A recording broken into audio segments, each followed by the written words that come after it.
Hi everyone, the Random Home Cook here.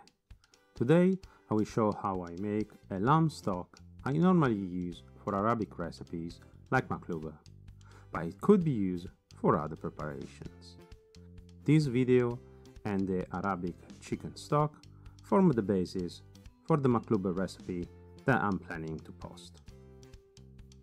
But let's begin. As primary ingredient I need some lamb.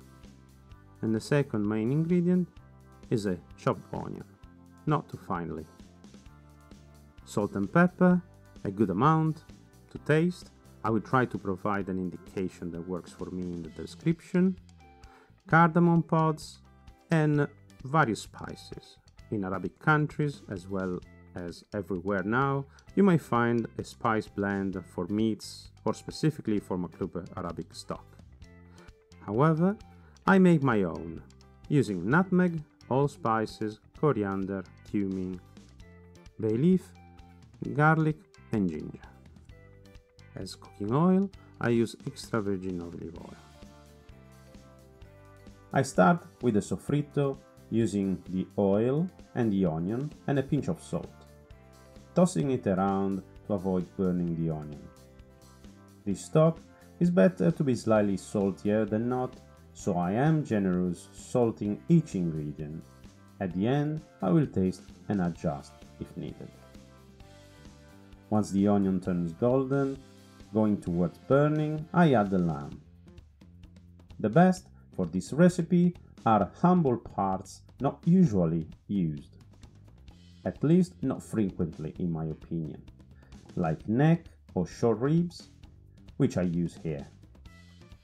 But other cuts, a little bit more popular, such as shoulder or shanks, are fine as well.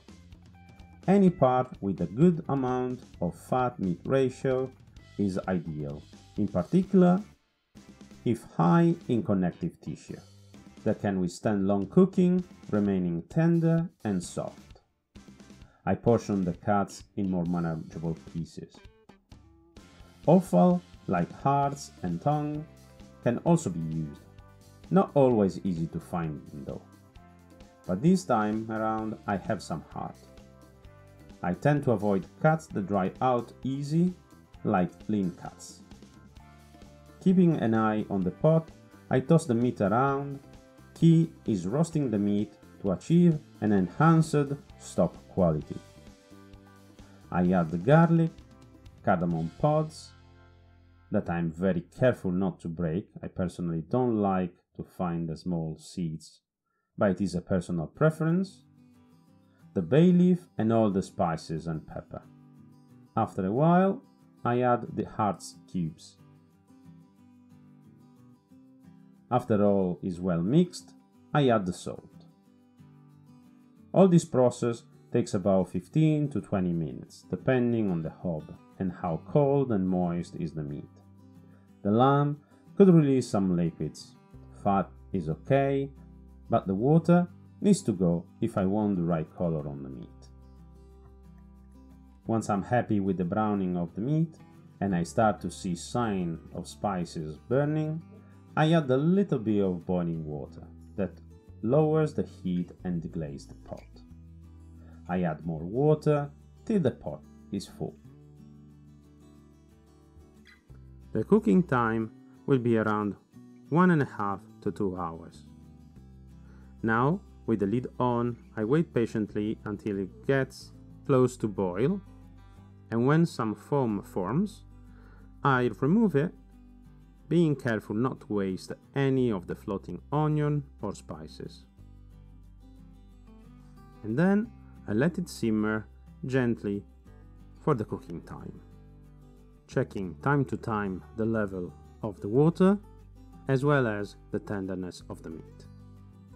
After a couple of hours, you can see a layer of fat forming from the oil and the lamb fat. Depending on the lamb meat fat content, these can be substantial. So I consider key to take care of this problem, or a problem for me. I'm very careful with the fat content management in many of my dishes, and this is one of them. I refer to these also in the chicken stock video. The link for the chicken stock video, where I discuss fat content management in more detail, is down in the description. Anyhow, long story short, I want to reduce the fat content by skimming the stock, removing the fat. And since I discovered the fat separator, I use this method. Once cooked, I remove the meat from the broth. The meat can be eaten immediately or, as in my case, used for other preparations. If you like this video and you would like to see more, please consider clicking subscribe and press the bell icon to be notified of new videos. Thank you for watching. See you next time.